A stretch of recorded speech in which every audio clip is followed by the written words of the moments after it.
Manchester United 2, Chelsea 1. Yes, yes, yes. We needed those points, ladies and gentlemen. And you know what? That was a well-deserved win. You know, actually, when I was thinking about it, even and I was deep in the whole situation, I looked at the weather. I looked at how chances have been going and how we've been moving. And you know what? I am taking this win and I'm going to cherish it because, again, I'm not sure when these guys are going to perform like this again, especially against the lesser side, because we know Manchester United. We love to make things difficult for ourselves. I mean, those are the words from the gaffer himself. You know, we have everything in our hands. We are controlling the game, but somehow we tend to make things difficult for ourselves. Welcome everybody to the Glory Reds podcast. It's your boy Don Benito, and today we are going to be discussing the Chelsea versus Manchester United game and a few of the codes, and we're also going to be talking about the system and how the game played out yesterday. We're going to be talking about some of the good players and some of the and some of the players who, you know what, I just don't But yes, without further ado, ladies and gentlemen, let's go. Now, Amorim needed a win. He needed a win this weekend. And, you know, honestly, it didn't really matter who the opponent was at this stage. We needed 3 points. 3 bloody points. Now, obviously, it had to be Chelsea. Chelsea came home. We have got a record against Chelsea at home. They have not come there and won there in years. You know, I don't want to say the specifics, but they haven't done shit at Old Trafford. So it would have been blasphemous if these players allowed freaking João Pedro and freaking Enzo Fernandez and all these other geezers to come there, waltz to Manchester United, you know, come in there and then just smack us in front of Granddad Fergie. Are you kidding me? No. So I am happy. The starting lineup, yes, it was different from mine. As you can see, mine had a little bit different. I actually thought Lamens was going to start this game because, you know what, everybody else is playing. They're starting their players. You know, it's only us. It's only Manchester United that has this weirdness with starting our new players. But anyway, I'm not going to complain because Altay did not really have much to do. You know, maybe in the second half, you know, when Chelsea were trying to mount something, then you could possibly say, yeah. But overall, throughout the game, Altay was chilling, man. He was in Turkey, you know, he was chilling. So I went with Lamens. Our gaffer went with Altay. Our back three was Maguire, De Ligt, and Shaw. I looked at that backline. I thought it was neat. I initially thought that, why aren't you playing Euro? Because, you know, we've got some quick players, you know, these dribbling, whatnot. But that backline was perfect. Because for some reason, it's almost as if he had reached De Ligt. Who, by the way, let me get this out right here, right now. Matthijs De Ligt was my man of the match. Absolute beast of a player yesterday. He was a defender, he was a winger, he was a midfielder. At one point he was putting bananas that were just, I was asking myself, is this De Ligt with his big body stuffed putting in bananas? You know, now you guys know when I say bananas what I mean. I'm talking about crosses. I'm not talking about the freaking fruit, you know, the bananas. Now, who is supposed to be putting these bananas instead of Matthijs De Ligt? Because Matthijs De Ligt could be doing other stuff, but he finds himself in positions where he has to force these things. And can I just mention that Matthijs De Ligt yesterday put in more bananas into the cross, into the box, more than Dalot, more than Ahmad, more than all these freaking wingers and fullbacks and all nonsense bullshit things that we've got. I don't know, in a long time. I don't know what the numbers are. I'm not even going to check. But my eye test told me that Matthijs De Ligt, who is a centre back, put in more crosses than our wing backs, our so-called number 10s or wingers or whatever, fucking whatever. Can someone make that make sense? Can someone tell me, is this instructions of the gaffer? Nah, I don't think so. I don't think Ruben is that naive. I don't think Ruben is, nah. Nah. But I am happy. Don't get me wrong, I'm happy. I'm happy with the win because we got 3 points. We are ninth. I think we are now a point away from top 4, top 5, whatever the hell. We're not far off everybody else. Everybody was panicking. We won 2, we drew 2, we lost 1. People were panicking because, oh no, we're not scoring. Yes, we're not scoring goals. But if you look at us, Manchester United, there is something brewing. Now, the biggest question that you and I am asking myself, and I'm probably sure you're asking yourself as well, is will this team come up the blocks like they did this game? Because honestly, even when I look at this Chelsea game, yes, we beat them. Yes, it was a very strange, bizarre game. But I still consider the Arsenal game one of our best games so far this season. In fact, I consider it the best game we've played so far this season. Because, we haven't played much. But that was our best game. And when I say the best game, I'm talking about we checked all the boxes. We were defending very well. We were attacking very well. We were pressing very well. We were handling the ball very well. We were crossing. We were doing everything by the book. We just didn't fucking score and we lost.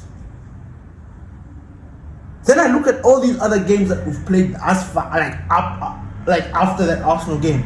They've been comme ci, comme ça. They've been like this. But this Chelsea game was a bit different because off the blocks, and I'm pretty sure you guys also understood it, because we know our team. Even if you predict that you're going to lose, or even if you have this inkling in your mind that look, we might lose today, once they start the way they start, with that energy, with that aggression, with that maintaining and taking care of everything, then you know that these guys are planning to win, or these guys are planning to put in a shift. And when I saw that energy, I was like, you know what, Chelsea, let's freaking go. Let's go. Boom, madness. Sanchez gets his red card, marching orders, out, down, boom. Manchester United. Yes, we scored in those periods, but I wish we could have scored more. That was my thing. I wish we could have put in more goals. I wish we could have taken advantage of Chelsea in their vulnerability, but we did not. There were opportunities again. Now, this player that I'm going to talk about, I know it's going to drive some of you crazy, but I'm just not happy with this. Even though he had a decent game, and yesterday's game, I could easily say, he didn't play well, but I saw something and I was like, you know what, alright, but I'm still not letting off. I'm still not letting him have it. I'm still not going to be like, I still support this. I'm cool with this. No, it's Patrick Dogu. Dogu, I'm sorry, he is the one player that seems to find himself in positions. He reminds me of Delo. Delo, when I started going in on him and started asking questions whether this guy is somebody that we need at Manchester United or not, he was the guy that was always finding himself in the right positions, especially attacking wise. And then you ask Delo, please deliver the banana. Deliver the very delicious banana. Nothing. He will deliver 2 perfect bananas out of 50. 2. And the other ones are overhit. They go somewhere. It doesn't make sense. And Dogu has sort of contracted that virus. He finds himself in positions that are good, but for him to put that cross, or for him to take care of that ball, that final ball, man. Dogu's final ball is absolutely poor. It is killing us. It is absolutely killing us. yesterday in the game, I don't know what minute it was, I don't know what position. I mean, I know the minute, I remember it specifically, and I even remember saying, when I record the reaction, I'm going to talk about this. I don't know if you guys are going to be able to access the game. I don't know if some of you can be able to watch the full game or fight. But if you are, if you can fast forward or whatever, go to the 31st minute, somewhere there. There is an opportunity for Dogu to put in a banana of his life. And Sesko has read it, has understood the assignment, has made the run. Oh, Dogu. Brotherly Dogu decides, he's not going to put the banana. So he pulls it back. This guy, he has one of those as a striker, and then he goes back, and then Dogu attempts to put it in. Like, what the fuck is that? What is that? Now, if there's one thing I will shit on Amorim is, look, I understand he wants to win, and I understand we're trying to build some sort of momentum when it comes to these games. But what is it about? Because I remember I used to ask myself this with Erik ten Hag. I'm like, there's no way Erik ten Hag is telling these guys to do this. Rashford not to track back, this guy not to do this, Delo not to cross, and I used to sit there and say, there is no way. These guys are just doing it out of their, But no. I'm sitting there looking at Dogu make these things. And don't get me wrong. Dogu provided an assist, I think, for Bruno Fernandes, right? He was absolutely on point. But I was more upset with him. And the only reason why I'm talking about this is because we won. If we had lost, oh my God, I would have been ripping into him even worse. Probably with a different kind of tone. But right now, I need to mention that, look, yes, I understand we won, but this guy just doesn't want to deliver those bananas. And I just don't understand why. I don't know why we're not utilizing our striker. He's a big boy. He can jump. That is his thing. That's what he does. He plays basketball. He's always jumping in the air. Give him the bananas. Let him reach out and snatch those things from the sky and put them in the back of the net. We need to stop not trusting. Ahmad is a player that needs to be dropped, and I'm happy that Mateus Cunha is back, and I'm happy that Mason Mount is back, because I do not want to see Ahmad's face again for the foreseeable future until he gets his act together. What the hell has happened to Ahmad? Why is he playing like he's got no brain? And you know what? He was one of those players. Amorim even spoke about that. Look, we need players with this kind of capabilities. People who have got that very good decision making in the final third. Ahmad was somebody that we trusted in that number 10 position to cause havoc, to cause mayhem in the 18 box. What is Ahmad doing of late, of this season? He's smiling, he thinks he's some baby. Fuck that, bro. I was so upset with Ahmad yesterday. I'm sick and tired of his antics. I need him to fucking get on with it. Everybody else is... Look at De Ligt. Look at the way De Ligt is going about his business. Look at Mazraoui. Look at how he's going about his business. Look at Patrick Dogu. Look at Brian Mbeumo. Now he's fit. You are seeing that this guy now is purring. Look at Bruno Fernandes. My skipper, who people got nothing to say about now. And people are going to confuse his position yesterday and say, Bruno was playing in the number 10 position. Where? How?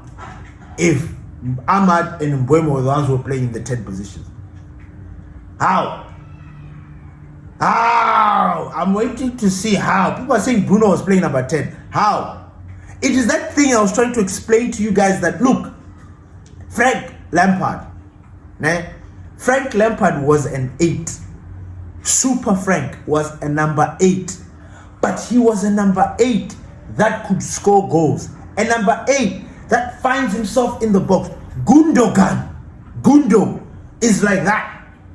He is, yes, he doesn't have as many goals in him as he should.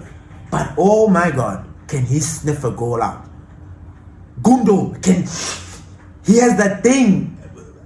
Pep Guardiola said it, he can sniff a goal out. Bruno is like that. Put him anywhere on the pitch, Bruno has got that ability to just sniff out a goal. You look at yesterday's goal that he scored yesterday. He came from deep. Now you're gonna be like, no, it's because he was in that number 10 position. Fuck out of here. Bruno was playing in that. He was a midfielder yesterday with Casemiro. Now the only thing is that you guys are not seeing is that we were on it yesterday. We were on the front foot. We were pressing. We had Matthias de Ligt and Harry Maguire press high. And then we kept those guys busy in the midfield. Caicedo, Enzo, they tried, but we somehow managed to nullify them with the weirdness that was going on. Now I want people to come out and start talking nonsense about Bruno when you saw him perform yesterday. I was happy that the gaffer substituted it. A little bit dangerous, but I was happy because at least we are seeing Bruno come off, to rest, Yes, there was, but I think he got substituted around 80 something, and then we're gonna get 7 minutes added. So he gave Menu some time. I looked at Menu. I saw Menu's face. I know he's not happy. I understand.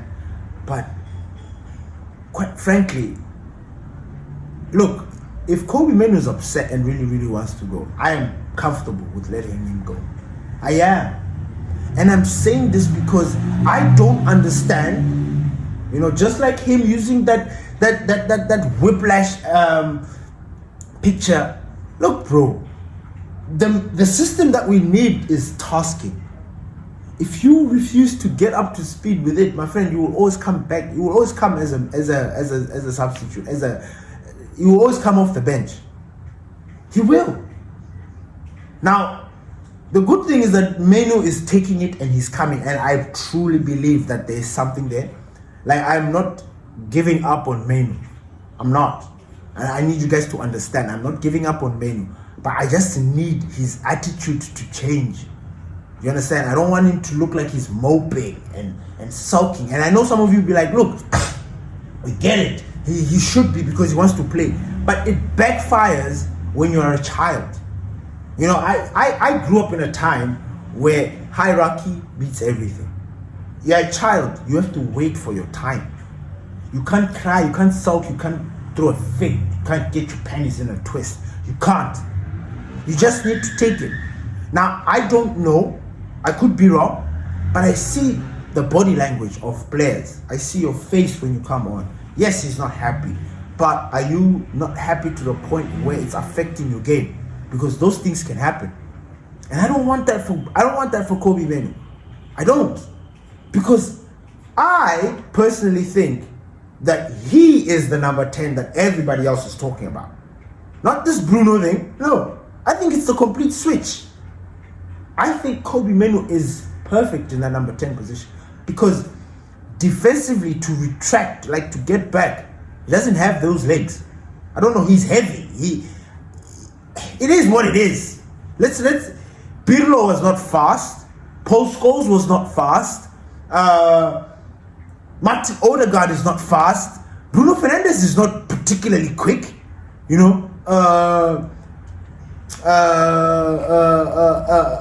McAllister is not particularly quick as well. Bruno Guimaraes is not quick. Tillemans is not quick. I'm making a point here. Because everybody seems to come in on this thing. Oh, you need legs. Nah. That's the point I'm trying to make. But for some reason, Kobe Menu is slower than that. He's slower than the average. He's slower than the average. So it's kind of like, okay, if he's like that, then put him in that number 10 position. I personally would like to see Kobe Menu in that 10 position. I don't know what it is about him and being in and around that box. 18 box, I think he's deadly. Now, if you want to compare it to Bruno, you can if you want, but I don't want to, because you heard what the gaffer said. The reason why we play Bruno in that midfield is because Bruno always wants the ball, and Bruno can see the game in a better light. Bruno's always tackling. Bruno's always running. You saw the game yesterday. How dare you think that Bruno was playing number 10 yesterday? Come on, guys. Come on. Are you guys that lazy to not believe that Bruno Fernandes is capable of playing in that number 8 position?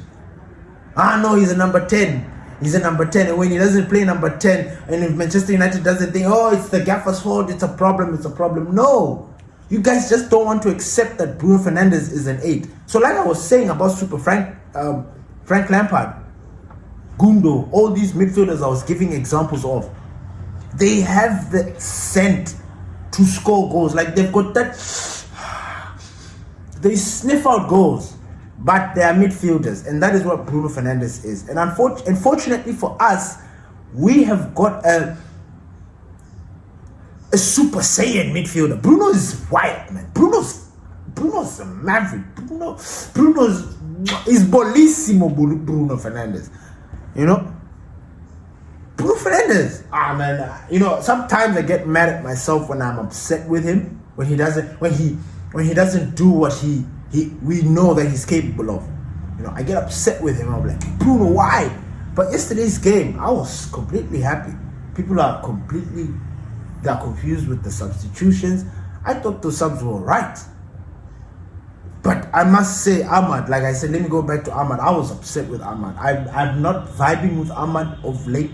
And you guys know, I will tell you if I'm vibing with the player or not. I'm not vibing with Ahmad. Ahmad is displaying very childish characteristics. I get that boy wants to score a bicycle kick. I understand that. I'm not even going to shoot him for trying to do that. My pet peeve or my problem with Ahmad is he's no more taking on players one-on-one.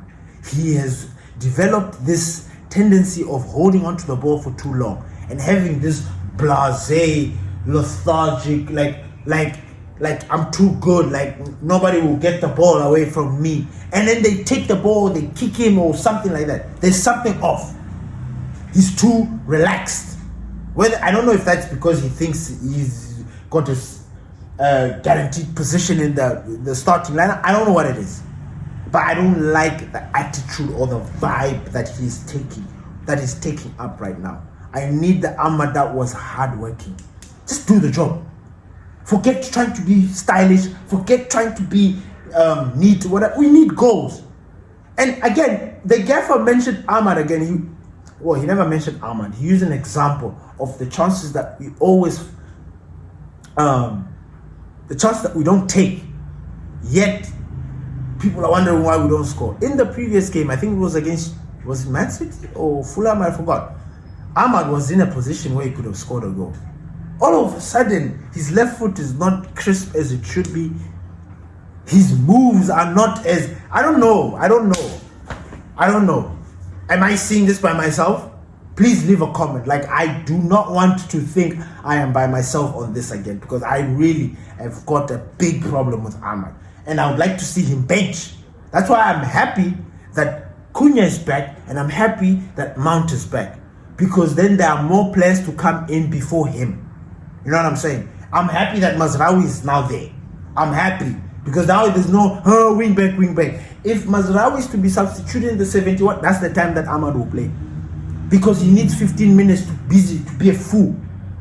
We can't give him 90 minutes to fucking play around, try and have these things. No, we need clinical. We need to be clinical. I'm sorry. We are playing Sunderland next. They are no cake walk in the park. I know people are going to be like, we should be smashing Sunderland. People have struggled. Everybody's struggling against Sunderland. So get that right. We're not going to go there and look, we should be beating them, but they are a tough team. But we do need a point. We do need the 3 points. This should be the turning point. This game for Chelsea, and I'm sick and tired of saying this. And this is the thing that, ultimately breaks my heart at the end, because you know the potential of the team. You see it in games that, oh my God, if this team is unleashed, or if this team just starts getting it right, we are just going to be unstoppable. Every single time you get that feeling, and then you wait for that feeling, And that feeling doesn't come. Why? Because Dogu doesn't want to cross to Cisco. Cisco is making runs that he will, like, he's regretting. Not regretting, like he's making runs and they're not picking him, you know? Just weirdness, like strange things. And it's just like, why? Why do we do this to ourselves? Chelsea yesterday almost came back. And I was a little bit nervous, but I was calm, but I was nervous. I was like, nah, man, you guys are not going to spoil this party for me. Like, no. And can I just mention something? I enjoyed this Chelsea game so much because of the fighting, the aggression, and the grit. I was wishing that this would have happened against Man City. I don't know where this aggression and all these things that were there against Chelsea. Why wasn't it there against Man City? Where were they? You know? I was so happy to see these boys knuckle down, you know, and just be on it. Sure, getting in their faces, fighting. I loved it. I loved the atmosphere. That atmosphere was built for us. That atmosphere where it's raining like that, that's pure Mancunian weather. So we won under the right circumstances for ourselves. But was that the right win? Did we win the right way? No, we did not. But we did win, and that is important. That is important. We beat one of the top 6 teams, and that is all we need. That's all we needed. Because we lost to Arsenal, we lost to Man City. We can't lose to everybody else. We're still going to play Liverpool next in the foreseeable future. But we need to get these points. And I believe that these points that we've gotten against Chelsea were absolutely perfect. They're gonna do us proper service moving forward. Now, is this the turning point that we wanted? Honestly, I cannot sit here and tell you that this is it. But the games that are following, we are going to be playing Sunderland. Then we're going to play Brentford. Then the next game is going to be... Yeah, we're going to play Brentford. And I'm not sure if we're going to be playing Liverpool next. But yeah, Ruben gets to keep his job. One game down, 2 more to go. Thank you everybody for listening to the Glory Race podcast. It's your boy, Don Benito.